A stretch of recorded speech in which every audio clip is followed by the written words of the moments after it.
विस्तृत वर्णन किया था।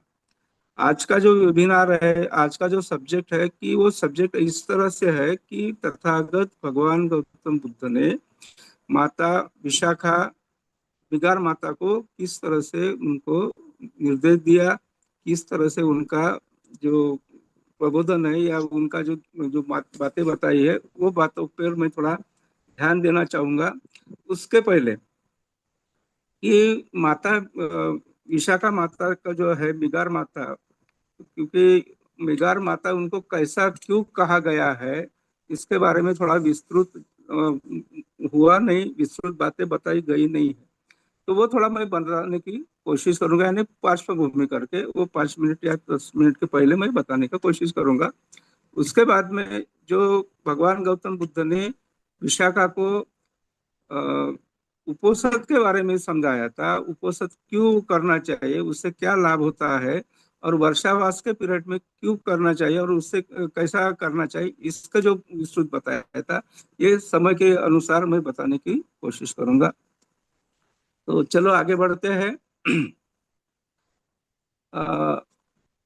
साकेत नगरी, अभी उस समय भद्दिय नगरी नगर था वहां पे। तो साकेत नगरी में जो मेंढक करके धनी श्रेष्ठ सेठी थे, उनका लड़का जो था वो धनंजय, और जो विशाखा जो थी उसका पिताजी का नाम था धनंजय और माता का नाम था सुमना।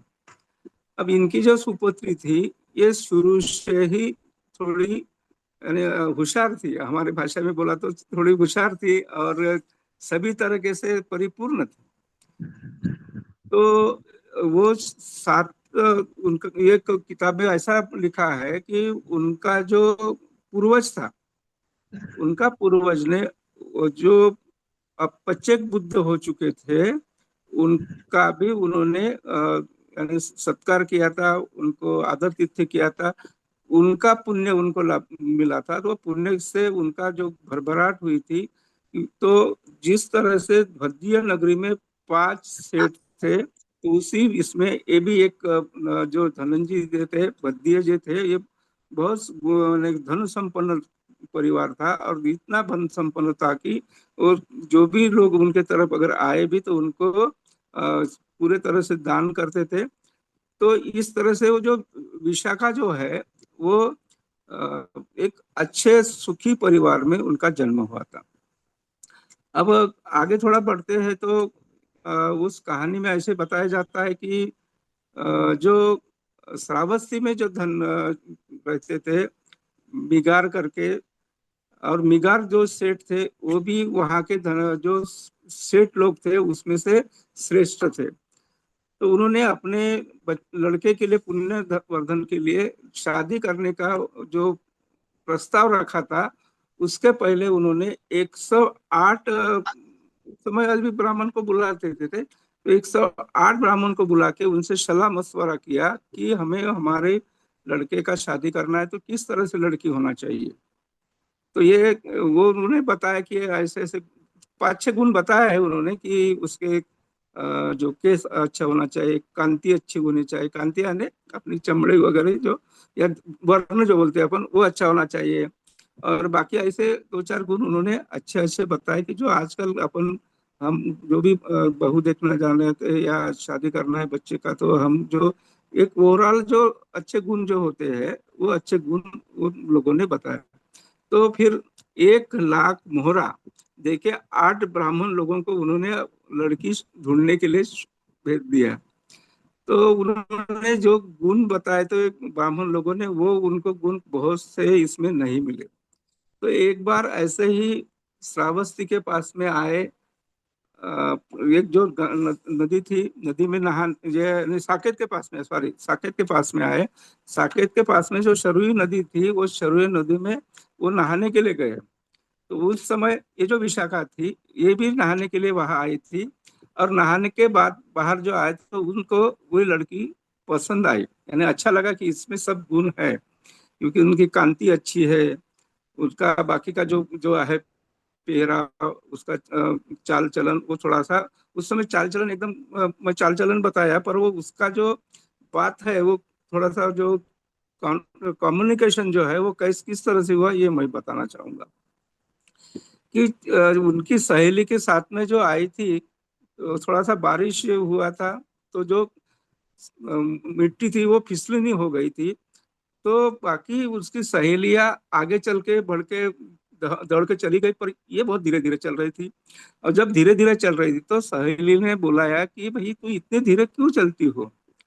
तो उस समय उसने जो जवाब दिया वो सहेली को, वो इस तरह से था कि देखिए, मैं अभी यौवन में आ गई, 10 साल के ऊपर हो गई, मेरी शादी करने के लिए मेरे पिताजी ढूंढ रहे हैं लड़का।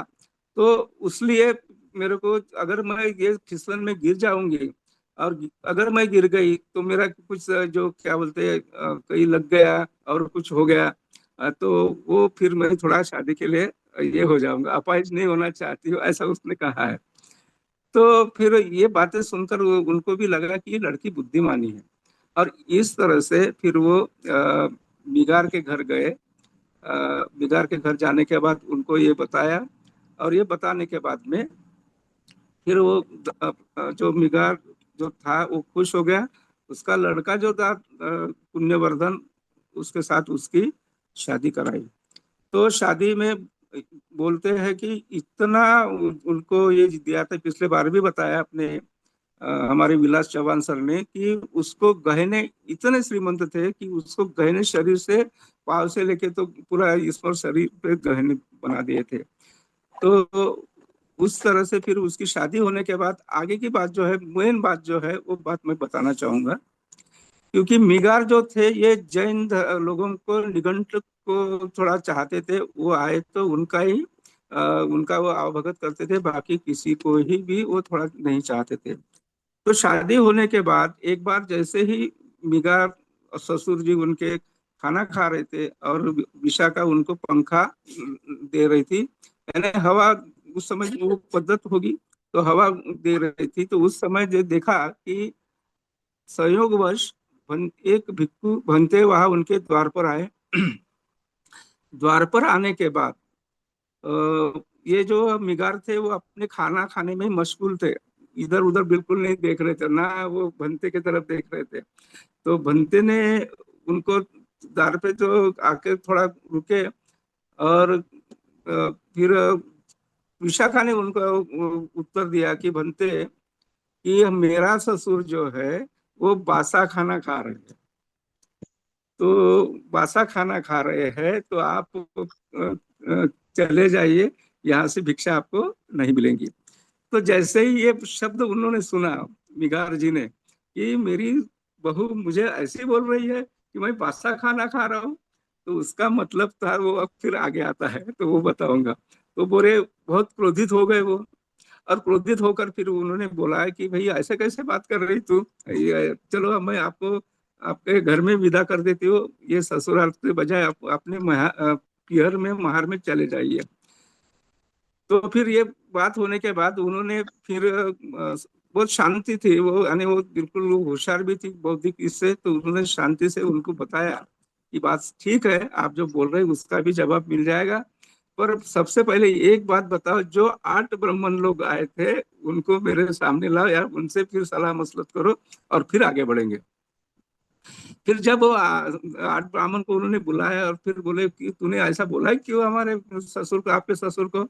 उन्होंने बताया कि देखिए, कि मेरे ससुर जो है वो बासा खाना खा रहे, इसलिए बोला है कि अभी तक ये सब जो दान पुण्य करते थे, दान करते थे, तो उससे वो उनको पुण्य मिल अर्जित होता था।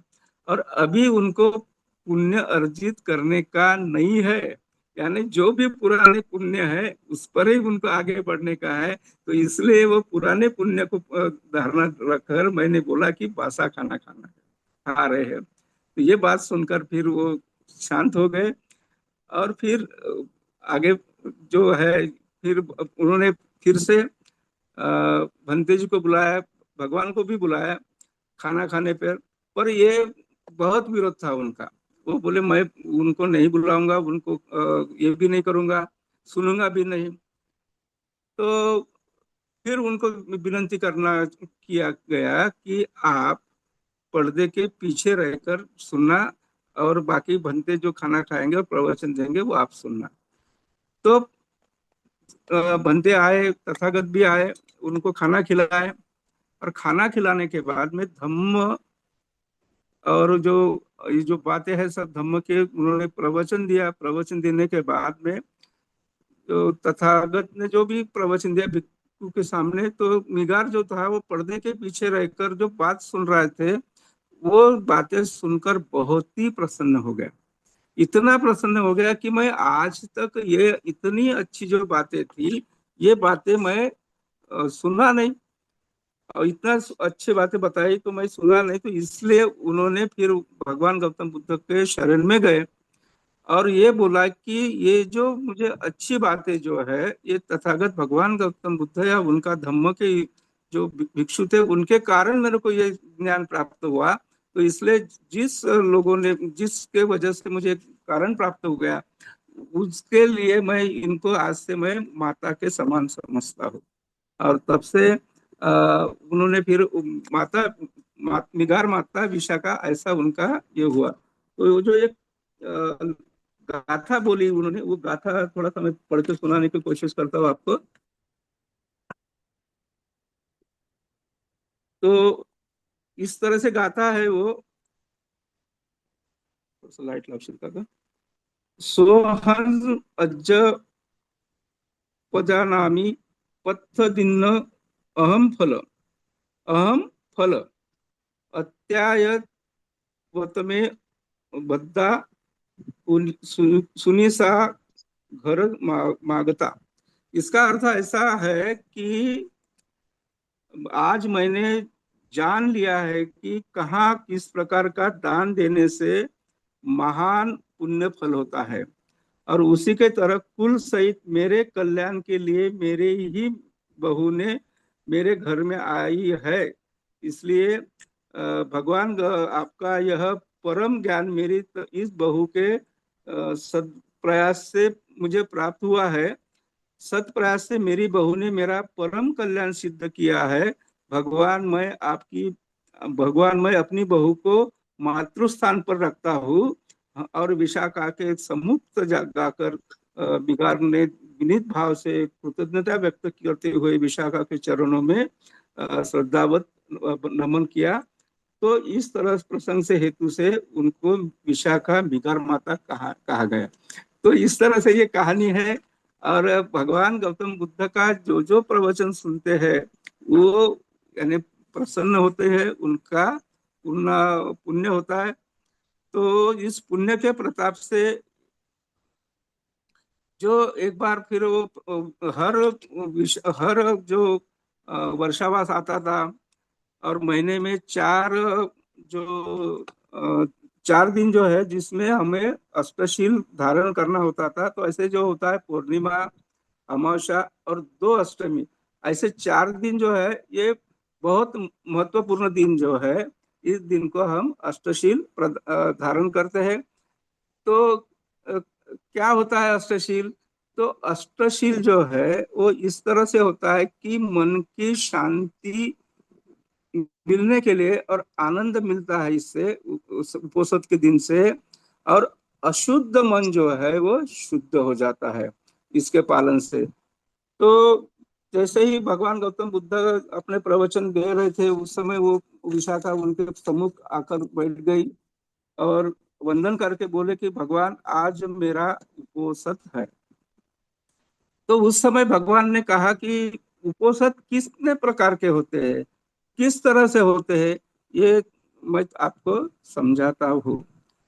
तो उपोषद जो है वो अभी जैसा वर्षावास का काल है, इस काल में आपको एक बात ध्यान में होगा कि जो हमारे भंते गण है, श्रमण है, जो धम्म का ज्ञान देते हैं और खुद ही अपना धम्म का परायण करते, वो एक जगह पे रुकते हैं।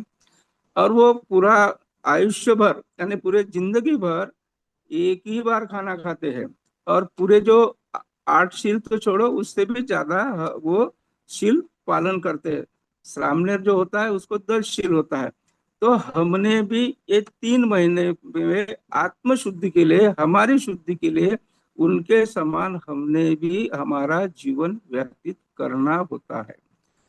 तो ये उपोषद जो क्या होता है, इस तरह से समझाया भगवान ने कि जिस तरह से वहां पे उस समय 16 गणराज्य थे, 16 गणराज्य, तो 16 गणराज्य का जितना ताकत होती है उससे भी ज्यादा उपोषद धारण करने वालों का जो चित्त होता है प्रबल होता है और मजबूत होता है। इस तरह से बोल रहा है। मैं थोड़ा सा फास्ट इसलिए बता रहा हूँ कि थोड़ा समय हमारे पास कम होता है, ये वो बात बताने के लिए बहुत समय लगता है, तो थोड़ा मेन मेन बात मैं बताने जा रहा हूँ। तो 16 गणराज्य के इतना आपका ये मन चित्त प्रबल होता है। और उसके बाद में आगे बढ़ते हुए बताया कि बाकी की फिर छोटी कहानी मैं छोड़ देता हूँ कि उपोषद यानी क्या। तो उपोषद भी तीन प्रकार के होते हैं। तीन प्रकार के किस तरह से, तो एक निघंटक उपोषद बोला गया उसको, निघंटक उपोषद, और एक कु उपोषद, और तीसरा आर्य उपोषद, ऐसे तीन उपोषद समझाया गया। तो कुपोषद कैसा होता है कि कुपोषद इस तरह से होता है कि अगर हम कुपोषद यानी उपवास रखना, जिस तरह से लोग मेरा आज उपवास है, मैं दिन भर भूखा रहूंगा, रोहिणी भी बोलती कि मैं दिन भर भूखा रहूंगा। पर एक बात और ध्यान में रखिए, जो उपवास रखते हैं तो उनका कैसा रहता है, पूरा ध्यान खाने में ही रहता है। तो चलो भाई आज उपवास है मेरा, तो सुबह जो साबूदाना होता है, बगर होता है, इसकी खिचड़ी बनाई जाती है, फिर दोपहर को फल खाते हैं, फिर और कई इस पर और कुछ जो है वो खाते हैं, और शाम को फिर जो भी बना के पकवान वगैरह लेके वो करके वो उसका उपवास खत्म होता है। और वो सेकंड थिंग ऐसा है कि वो उपवास जो है वो किसी भगवान के लिए या किसी व्रत के लिए या किसी चीज के लिए रखा जाता है, इसलिए वो उपोषित नहीं होता, क्योंकि दिन भर उनका जो चित्त है वो शांत नहीं होता, खाने के इस पर ही उनका सब ध्यान रहता है, इसलिए उसको कुपोषित बोला है। बातें इसमें भी बहुत सारे बताने की है, पर मैं थोड़ा थोड़ा शॉर्ट में बताना चाहता हूँ। उसके बाद में जो आता है बताया कि निघंटक कुपोषित। निघंटक बोले तो ही जैन मुनि, जैन मुनि या जैन लोग जो है वो जो उपोषित रखते हैं, उपवास रखते हैं कि जैसे कि एक निघंटक जो है वो अपनी काठी लेकर बाहर निकलता है और बोलता है कि मैं यहाँ जैसा खड़ा हूँ, यहाँ से परिघ में 2 किलोमीटर के परिघ में मेरा अभी कुछ भी नहीं, ना मेरा घर है, ना मेरा कोई रिश्तेदार है, ना मेरा धन है, ना मेरा जो भी गोधन होगा वो भी नहीं है, और मेरे आभूषण भी मेरे नहीं है। इस तरह से वो बताता है कि ये मेरा कुछ नहीं है। पर एक दिन के लिए ही बोलता है, और एक दिन के बोलने के लिए उसकी जो चित्त होता है, मन जो होता है, वो सब उसको पता होता है कि भाई आज के दिन तो मैं बोल दूंगा सब कुछ ही नहीं मेरा वाला, पर कल सब आज का दिन शाम खत्म होने के बाद सब मेरा ही है। तो इस तरह से चित्त कैसा उसका चंचल रहता है, और बार बार वही सोचता रहे कि तो ठीक है भाई आज तो मैंने नहीं बोल दिया, पर कल तो मेरा ही है। तो इस तरह से चित्त जो है एक जगह पर न होते हुए उसका चित्त वो परिघ के बाहर में दौड़ते रहता है। तो वो जो चित्त जो जो उपोषित है वो निघंटक उपोषित है। और फिर भगवान ने बताया कि आर्य उपोषित, आर्य यानी आर्य का अर्थ होता है श्रेष्ठ। आर्य यानी अपने ये आर्य नहीं कि जो अपन सुने हैं और पढ़े हैं, वो आर्य नहीं, आर्य यानी श्रेष्ठ उपोषित। और तो श्रेष्ठ उपोषित में क्या होता है, क्या करना होता है कि जिस तरह से पूरे एक बार बनते होने के बाद, श्रमण के आगे होने के बाद जब वो पूरा जीवन व्यतीत करते हैं, तो वो 8 शिलों का तो यानी पूर्ण कटिबंध होते हैं। कि जैसे पंचशील जो है वो तो पंचशील आप सब लोगों को मालूम है। मैं ज्यादा दोहराऊंगा, इस चार्ट में बताना चाहूंगा कि वो कभी भी काया वाचा मन से कोई भी हत्या नहीं करते, क्योंकि काय से तो हत्या होती है, वाचा से भी हत्या होती है, और चित्त से भी वो हत्या होती है। कि जैसे ही कोई चीज तुम्हारे चित्त में आ जाए कि हमके हमके ने ऐसा किया, तो मैं उसका ऐसा कर डालूंगा, ये अगर आया आपके चित्त में कि फिर वो तुम्हारे वाचा में आता है, फिर वाचा से काया में आता है, तो ये ऐसा आगे आगे बढ़ते जाता है। तो धम्मपद की तीसरी गाथा जो है जो वो उसका अर्थ ही सीधा बता देता हूँ मैं, वो गाथा थोड़ा पढ़ने में और अड़चन जाएंगे। तो उसमें किया है कि इसने मुझे मारा, उसने मेरे को लूट लिया, उसने मेरा मुझे गाली दी। इस तरह से जो आदमी ये जो सब धाराएं पकड़ के रखता है मन में, उसका मन कभी ही शांत नहीं होता, और वो कभी ही उसको धम्म के राह पर नहीं चल सकता। तो इस तरह से अगर कुछ घटित हो भी गया तो वो उसको वही छोड़ के, और आज जो वर्तमान में है वो वर्तमान बदलने वाला है, अगला आदमी भी बदलने वाला है। उसने गाली दिया तो चलो ठीक है, उसको छोड़ दो, वो उसी के पास में रह गई। उसने अगर हमें मारने की कोशिश किया तो वो भी चित्त में उस समय के तक ठीक है, पीड़ा होती है, पर उसके बाद में उसको भी अगर हमने पकड़ के रखा तो वो हमारा चित्त क्रोधित होके उसके उसके ऊपर हमने क्या करना चाहिए इसका हम वो सोचते रहते। तो ये चीज हमारे इसमें नहीं होना चाहिए करके अष्टशील दिया है। और ये अष्टशील जो है वो पहला शील मैंने अभी बताया आपको कि काया वाचा मन से हम किसी की हत्या न करने की कोशिश करेंगे। उसके बाद में जो है वो जो है किसी न के न दिए हुए चीज को हम नहीं लेंगे। और तीसरी महत्वपूर्ण बात है कि हम पंचशील में बोलते हैं कि पंचशील में जो बोलते हैं कि उससे विपरीत बोलते हैं कि अब्रह्मचर्य, ब्रह्मचर्य, यानी हम एक जो लेते हैं तो ये हम पूरा ब्रह्मचर्य हम पालन करते हैं।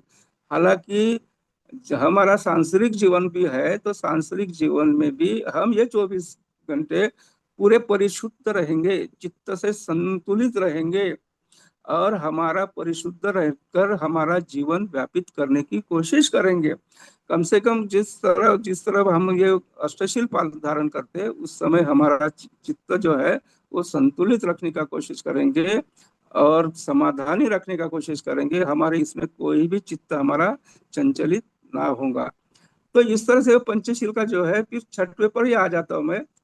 छठवें पर इसलिए आता हूँ कि थोड़ा समय कम आ रहा है। तो छठवा जो होता है, विकाल भोजना वीरमणि सिक्खा पदम समाधियामि। विकाल बोले तो 12 बजने के बाद में उसको उस समय विकाल बोला है। और विकाल इसलिए बोला है कि उस समय 12 बजने के पहले क्यों खाना खाना चाहिए, इसके पीछे 3 कारण है। एक तो पहला कारण एक है कि उस समय जो महिलाएं थी वो खाना सुबह बनाती थी, 8 बजे से समझ लो 8 बजे से 10 बजे के पहले अपने घर में काम करने वाले, खेत में काम करने वाले जो भी घर के लोग होते थे वो सुबह खेत पे चले जाते थे। जो भी चाय, उस समय तो अभी चाय भी नहीं होगी, जो भी है वो लेके ऊपर घर में चले जाते थे उनके खेत में, और खेत में जाने के बाद वो खेत जोते थे। और वही एक गृहिणी जो है वो 10 बजे के पहले वहां से निकल जाती थी डब्बा बांध के, यानी डब्बा बोले तो उस समय हमारे तरफ तो सिदोरी बोलते हैं, आपकी तरफ क्या बोलते तो पता नहीं। तो वो खाना लेके वो खेत पे चले जाती थी, तो जो भंते जी जो है उनको ताजा खाना नहीं मिलता था। दूसरा कारण यह है कि विकाल जो भोजन जो है, तो जब लोग ये निकल जाते थे तो उस समय तो कुछ फ्रिज विज नहीं था, और कुछ ये चीजें भी नहीं थी कि ये जो खाना है वो उसको अच्छा तरह से रखेंगे। तो अभी जैसा अभी फ्रिज है, कुछ भी खाना बचा तो हम फ्रिज में रख देते, खराब नहीं होता। पर धूपकाले के दिन में अगर आपने दिन भर या थोड़ा ज्यादा देर तक खाना रखा तो वो खराब हो जाता है, खाने के लायक नहीं रहता, उससे सेहत खराब होती है।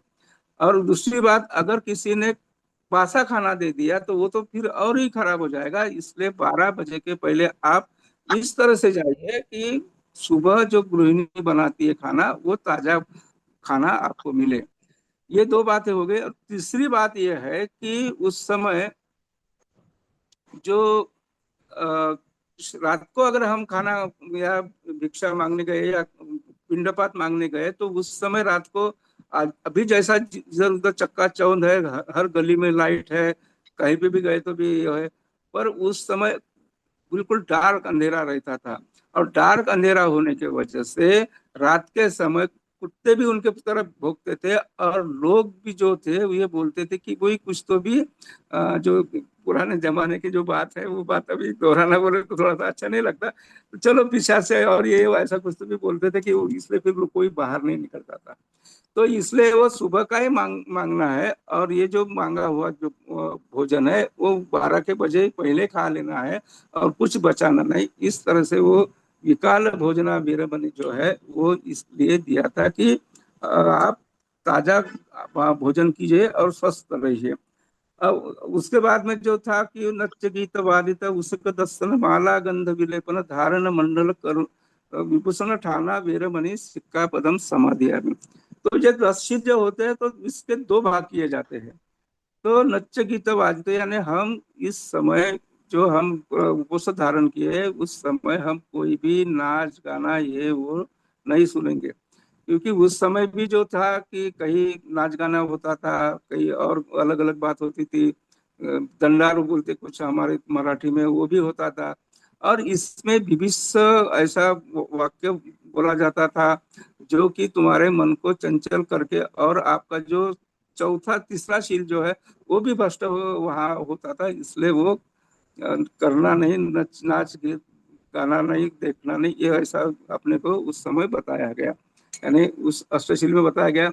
उसी के साथ में माला गंध विलेपन धारण मंडल विभूषण ठाना वीरमणि, ये क्यों बताया गया कि माला बोले तो कोई भी माला अगर तुमने लिया तो वो जो आभूषण है, आभूषण के हिसाब से अगर तुमने पहन लिया, और कोई विहार में जाके बैठे किसी का प्रवचन चालू है, तो तुमको तो एक अहंकार आ जाता है कि देखे भैया मेरे पास इतना सोना है, मैं इतना श्रीमंत हूँ। तो आपका मन फिर से अहंकार में चला जाता है। दूसरी बात यह है कि अगर आपने पहन के वहां बैठ गए तो चार बाजू में जो महिलाएं होती है, जब बाजू कोई पुरुष होता है, तो ये भी ये सोचता है कि देखे भाई ये तो इसके पास में है, तो ऐसा भी मुझे भी मिलना चाहिए। तो इसका क्या होता है कि वो भी उसके पीछे, उसका भी चित्त उसके पीछे दौड़ता है, और उससे वहां पे उसका चित्त शांत नहीं होता। इसलिए वो माला गंध विलेपन धारण मंडल ये जो बताया गया। अभी फिलहाल अभी अपन बुद्ध, भगवान गौतम बुद्ध के मूर्ति को कभी अभी आजकल माला डालना बंद कर दिया। पहले मैं देख रहा था कि डालते थे, अभी बंद कर दिया। तो खाली जो फोटो जो होता है, चित्र जो होता है उसको डालते हैं, और भगवान गौतम बुद्ध की मूर्ति को खाली फूल अर्पित करते हैं, क्योंकि उन्होंने ये बताया था उपोषण के इसमें कि ये माला गंधे विलेपन धारण मंडन विभूषण ठाना वीरमणि, यानी ये करना नहीं। तो इस तरह से उसकी जो है ये भी बात उन्होंने उपोषण में करने के लिए बताया। और लास्ट में जो था कि उच्च शयना महाशयना आसना वीरमणि सिक्का पदम समाधियामि। तो ये आठों चीजें भगवान गौतम बुद्ध ने विशाखा को उपोषित के काल में बताया था कि इस तरह से उपोषित करने से आपका चित्त परिशुद्ध हो जाएगा, और आपका कल्याण हो जाएगा, आप तुम्हारा कल्याण हो जाएगा, तो आप बाकी तुम जो लोग हैं आपके साथ में उनका भी कल्याण हो जाएगा। इस तरह से ये बात उनको समझाई गई है। और आगे भी जो और 8 बातें उनको बताया गया था उसके पिताजी ने, ये बात मैं अभी थोड़ा दोहराने, पिताजी ने नहीं, हाँ सॉरी, पिताजी नहीं बताई थी। ये बात ऐसी है कि जब तुम बहा के ससुराल जाओगी तो ये 8 चीजों की बात आपने ध्यान में रखना। तो कौन सी बात है कि घर की अग्नि घर में रखने का, बाहर की अग्नि घर में नहीं लाने की, और जो दे, अगर कोई पैसा मांगने आया है, कुछ मांगने आया है, तो जो वापिस दे उसको भी देने का, अगर कोई ना दे उसको भी देने का, और कोई याचक आए तो उसको भी देने का, सुख से बैठने का, और सुख से खाना खाने का, और सुख से सोने का। तो ऐसे 8 बातें बताई थी। पर इसका विस्तार पूर्वक अगर मैं बताने जाऊंगा तो फिर से इसको समय लगेगा। ये जो समय यानी एक बात बताने के लिए कम से कम 5 मिनट लगते, तो आटा पंचे 40 मिनट हो गए। तो ये 40 मिनट अगर आप अगले इसमें सुनना चाहोगे, मैं बताने के लिए तैयार हूँ। वैसे बहुत से लोगों को समझ में आया होगा कि ये जो मैंने बताया किस बारे में बताया, कि ये जो उनके पिताजी ने जो बताया था कि संसार कैसा करना चाहिए, ये भी बहुत अच्छा है, जो अभी नए नए ब्याह के जाते हैं, क्या ब्याह के है, और घर में जो अलग अलग बातें होती है, टंटा होता है, तो घर की आग घर में रखने का बोले तो, अगर किसी ने तुमको कुछ बोल दिया, घर में कुछ बातचीत हो गई और मनमुटाव हो गया, तो ये मनमुटाव घर में ही रहना चाहिए, अपने धैर्य के ऊपर बाहर नहीं जाना चाहिए। इस तरह से एक एक बातें उन्होंने समझाया था। तो ऐसे ये 8 बातें हैं, जो 8 बातें में बहुत सारे अच्छी अच्छी बातें हैं। तो मैं हो सके तो मैं अगले इसमें बताने की कोशिश करूंगा। 9:10 हो गए। हमारे प्राध्यापक भनमोड़े साहब भी धम्म का बहुत अध्ययन करते हैं, मेरे अच्छे मित्र हैं, चंद्रपुर से है। उनको भी अपन थोड़ा 10 मिनट सुनेंगे। तो समय तो बहुत हो गया, फिर भी मैं यही रुक जाता हूँ। आप लोगों ने मेरी बात बड़े ध्यान से सुना। अगर कुछ गलत हुआ होगा तो मुझे फोन से बताइए कि सर आपका ये थोड़ा सा ये गलत हो गया। तो मैं यही रुकता हूँ, मेरे वाणी को विराम देता हूँ। जय भीम, नमो बुद्धाय।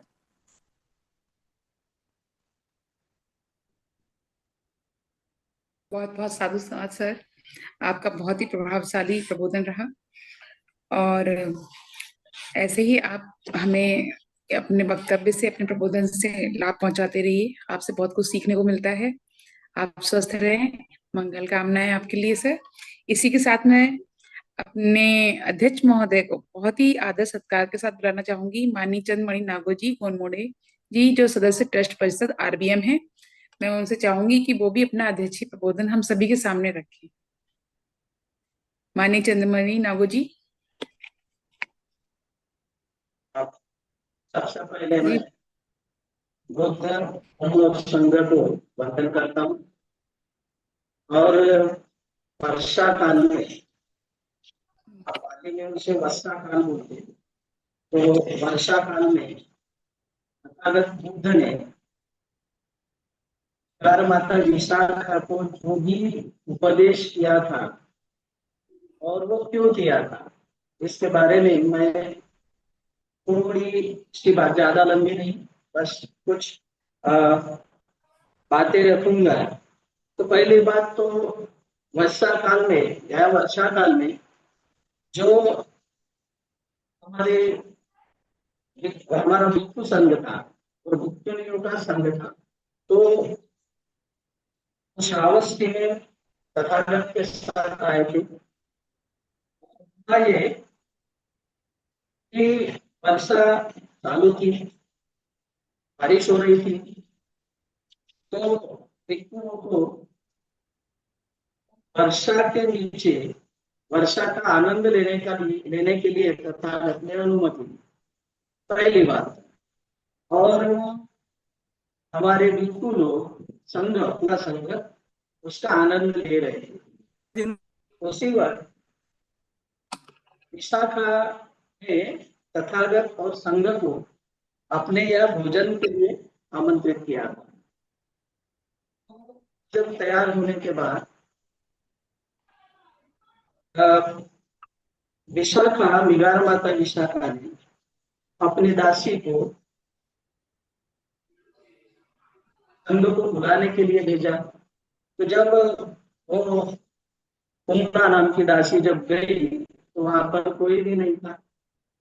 वो वापस आई और विशाखा को बताया कि यहाँ तो कोई था ही नहीं। विशाखा ने फिर उसको भेजा, तूने बराबर देखा नहीं होगा, जरा जाके देखो। तो जब दूसरी बार हो गई, तो काशी ने देखा कि सभी बनते लोग खुले ने बारिश में नहा रहे हैं, वो वर्षा का आनंद ले रहे हैं। वापस जाती है और विशाखा को बताती है कि ऐसा ऐसा हुआ। दूसरी बार एक बार राप्ती नदी या प्रचीरवती नदी में कुछ गणिकाओं के साथ नहा रही थी, और वो गणिकाएं इन भिक्षुणियों को अपशब्द कह रही थी। वो भी विशाखा ने सुना। और ये दोनों बातों को मिलाकर जब वो तथागत के पास गई, उन्होंने बोला कि तथागत, मुझे आप 8 वर दो। 8 वर दो मतलब मुझे 8 काम संघ के लिए करने के लिए आपकी अनुमति चाहिए। तो तथागत बोलते हैं कि भाई बिना सुने मैं कैसे परमिशन दूं, बिना सुने मैं कैसे आपको अनुमति दूं ये 8 कोई से कार्य आप करने वाले। तो ये 8 जो काम है तो विशाखा करना चाहती थी और तथागत से उन्होंने अनुमति मांगी थी। तो वो 8 जो बातें हैं तो 8 बातें अभी तो टाइम नहीं है तो मैं ये नहीं बताऊंगा, लेकिन ये 8 बातें जो भी है तो उसमें ये था कि मैं वर्षा काल में भिक्षु संघ को दान दूंगी, अनाज दूंगी, रहने का अपना कपड़ा दूंगी, ये यानी चीवर दूंगी। तो उनको ऐसी नौबत नहीं आएगी कि वो कहीं भी नहाए जाके। और ऐसे करते करते उन्होंने तो एक उपमाराम करके तो संघ को दान किया था। तो इसी वजह से हम लोग देखते हैं कि बाद में जो दान पारमिता है, दानम च ब्रह्मचर्य, तो उसके बारे में फिर बुद्ध और तथागत विशाखा को कुछ उपदेश देते हैं। दान कैसा करना चाहिए, दान किसे कहेंगे, ये सभी बातें हैं। यहाँ पर मैं कुछ बातों को बोलना चाहूंगा। यहाँ एक कुछ गाथाएं बोलेंगे हम, जो गाथा के स्वरूप में बुद्ध का उपदेश है। तो यह है, क्या अन्नपानन दधीतिपमोदिता सिल्लुपपन्ना सुगतस्तन साविका ददाति दानं अभिभूयन् मत्सरं सोवत्तिकं शोकरुदं सुखावह। तो ऐसा बुद्ध ने ये गाथा के सहायता से या गाथा कह के महाउपासिका विशाखा को उपदेश किया। मतलब ये होता है कि जो शिव संपन्न सुगत की जो श्राविका होती है, जैसे तथागत की श्राविका होती है, वो आनंदित होकर, सुखी होकर और समाधानी होने के बाद दान करती है, अन्नपान देती है। तो या कंजूसी ना करते हुए अच्छी तरह से दान करती है, दिल में कुछ भी स्वार्थ न रखते हुए दान करती है, तो वो निब्बान को प्राप्त कर सकती है, उसको निर्वाण प्राप्त हो सकती है। ये पहली बात बुद्ध ने, तथागत ने महा उपासिका विशाखा को बताई।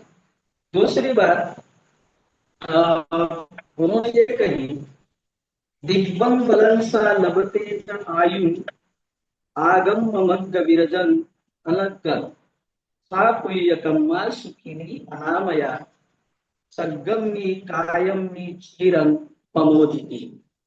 तो निर्मल निर्दोष मार्ग को प्राप्त कर दिव्य बल से आयु को प्राप्त होगी। पुण्य की इच्छा करने वाली वह सुखी और निरोग चिर काल तक स्वर्गलोक में मतलब निब्बान में रत रहेगी। तो जो इस तरह से दान करता है वो निब्बान को प्राप्त करता है, निब्बान के पथ पर चलता है। इस तरह से तथागत ने महा विशाखा को दिया। श्रावस्ती में अनाथ पिंडिक दान के जो व्यवस्थ थे, उन्होंने भी बहुत बड़ा दान किया था। तो श्रावस्ती के ये 2 दान देने वाले लोग अपने बौद्ध साहित्य में बहुत ज्यादा फेमस है, पता है लोगों को। और एक बात मैं बोलूंगा कि विशाखा को बुद्ध ने और एक बात कही है, यथापि उपरा सिंहा कईरा माला गुने बहु एवं जाते नमच्छेन कतब्बं कुशलं बहु। तो जैसे फूलों का ढेर पड़ा हुआ है तो वो कोई अच्छा नहीं लगता। फूलों के ढेर में वो फूल कितने भी सुंदर हो, वो ढेर अगर ऐसा ही पड़ा है तो अच्छा नहीं लगता। लेकिन जब कोई जिसको अच्छी तरह से वो फूलों को लेकर हार बनाना, माला बनाना आता है, वो अपना पूरा कौशल्य लगा के अगर फूलों की वो माला बनाता है तो वो अच्छा लगता है, वो अच्छे दिखते हैं। तो ये हम कहेंगे कि आदमी को भी जब हमारा जीवन है तो जीवन में बहुत सारी बातें होती है, चीजें होती है। तो इन चीजों को अच्छी तरह से, योग्य तरह से अगर हम एक धागे में पिरोकर चले, सन्मार्ग से चले, तो हमारा जीवन भी सुखमय होगा। इस तरह का उपदेश तथागत ने महाउपासिका विशाखा को दिया। तो ये वर्षा काल में या वर्षा काल में हम कहेंगे भिक्षु संघ की जो तकलीफें थी वो देखकर बिगार माता विशाखा ने वो भिक्षु संघ की तकलीफ को दूर करने का प्रयत्न किया, उसके लिए दान किया और वो दान बहुत ही पुण्यप्रद था। इसीलिए हम उनको बोलेंगे कि वो महादानी महाउपासिका विशाखा थी। और बहुत कुछ तो अड़के ने साहब ने बता दिया है। और बुद्ध हमेशा यही कहते हैं कि जो सन्मार्ग से चलता है उसी का भला होता है। दान भी वही फलप्रद होता है जो निस्वार्थ भाव से किया जाता है। अगर हम लोग दान करते हैं और सोचते हैं कि इस दान के बदले मुझे कुछ मिलेगा, मुझे कुछ प्राप्त होगा, यानी स्वार्थ आ गया, तो वो दान कोई दान होता नहीं है। अष्टमग्गों में एक बात कही है, सम्यक आजीविका। अगर हम दारू बेच के, वाइन बेच के अगर पैसा कमाएंगे और वो दान में देंगे तो वो फल प्राप्त नहीं होगा, उससे फल नहीं होगा, वो दान नहीं होगा। चोरी करके दान देते हैं, वो भी कोई दान नहीं होगा। ऐसी बहुत सारी बातें हैं जो तथागत ने दान के बारे में कही है। तो हम लोगों को यही सोचना है, जो भी दान देना है, चाहे छोटी सी चीज हो, छोटी बात हो, ईमानदारी से, प्रामाणिकता से कमाई हुई होनी चाहिए, अपनी मेहनत की होनी चाहिए और निस्वार्थ भाव से देनी चाहिए। जैसे कि अनाथ पिंडी और महाउपासिका विशाखा ने अपने कमाई का योग्य एक उचित मार्ग से कमाया हुआ धन दान दिया है। तो उसी तरह हम बौद्ध लोगों ने जो भी बनता है, हमसे जो भी बनता है, ज्यादा की बात तो नहीं करेंगे हम कि बहुत सारा देना है, लेकिन जो भी देते हैं थोड़ा, वो सद्मार्ग से, अच्छी तरह से, अपनी मेहनत से कमाया हुआ ही दान करना चाहिए। किसी को लुट कर या चोरी करके या कोई दूसरों का नुकसान करने वाला अगर कोई काम करके पैसा कमाएंगे और वो अगर दान देते हैं तो वो फलप्रद नहीं होगा, उससे पुण्य का लाभ नहीं होगा, हम समाधानी नहीं होंगे। और यही बात तथागत बुद्ध ने विशाखा को कही थी और इतिहास में ये विगार माता विशाखा के नाम से जानी जाती है। सभी लोगों ने मेरी ये बात सुनी और अच्छी तरह से सुनी होगी। मैं कहकर मैं अपनी बात को यहीं पर खत्म करता हूँ। जय हिंद, नमो बुद्धाय। बहुत बहुत साधुवाद सर, बहुत बहुत आभार आपका। आपने अपने विचारों को बहुत ही अच्छे से हम सभी के समक्ष रखा और मैं आशा करती हूँ सभी ने इससे लाभ प्राप्त किया होगा। आप सभी का बहुत बहुत आभार। आरबीएम की इस वेबिनार को सफल बनाने के लिए, इससे जोड़ने के लिए। आप इसी तरह से जुड़ते रहें, आपको बहुत ही धन लाभ प्राप्त होगा। इसी के साथ मैं चाहूंगी और आशा करती हूँ सभी लोग सभ्य सत्ता को पूरे श्रद्धा भाव से करेंगे और शांत होके अपने माइक को अनम्यूट करेंगे। एक साथ सभ्य सत्ता के साथ इसका वेबिनार का समापन करते हैं। सभ्य सत्ता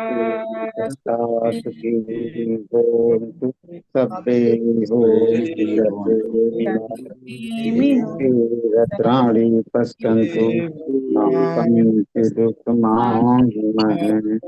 सभ्ये सत्ता सुखिनो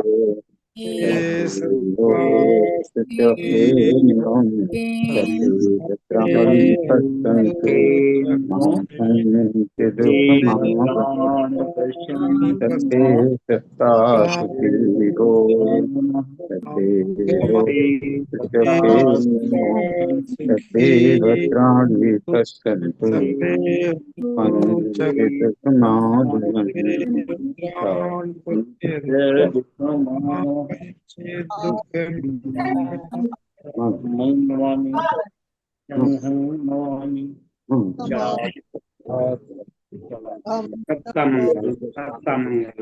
सभी को नमस्कार, जय भीम। सभी को